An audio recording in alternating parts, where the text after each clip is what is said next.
Despite the activity around her, the girl in the green army jacket sat alone, unmoving, and it was impossible to tell if she was oblivious to what was happening around her or knew everything. The hotel manager was late today.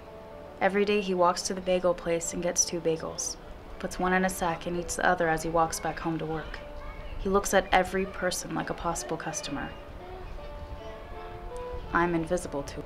I can't afford to stay there. If he only knew that 2 winters ago the night manager would let me sleep in the rooms for free as long as I got out before dawn. I think lots of people don't see me. Sometimes it's like the veterans on the street corners.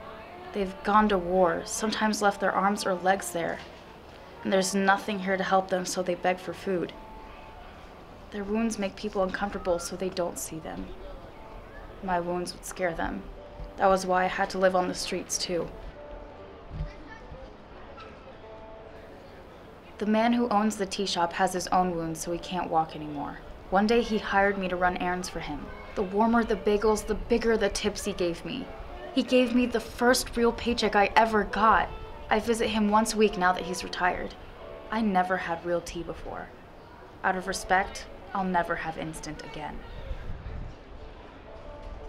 That was Amy, the blonde who walks with her head held high. She's from out of state, takes 18 hours a semester, and flies home to Alabama once a month. We had a class together. 12 guys, 7 sorority sisters, and me. We didn't spend much time together. She was shocked when she found out I was only taking 2 classes and never went home. It was a strange idea to her. Now I have 4 classes this semester and a graduation a year away. In an apartment, I share a bathroom with 3 others, but still some place that's kind of a home. Still, there are nights when I can't sleep and I start walking the streets until dawn. Sometimes in the winter, when it's bitter, a patrol car will offer me a ride, food, or just warmth. They can be surprised when I admit I have a home. Some nights, when I'm really feeling it, I'll ask the sleeping policeman if he'll hold me. It's really just a feeling. It's been 30 years since that day in November of 1984 that I saw the girl in the green army jacket, and I still think about her sometimes. I realized long ago that I will never know her true story.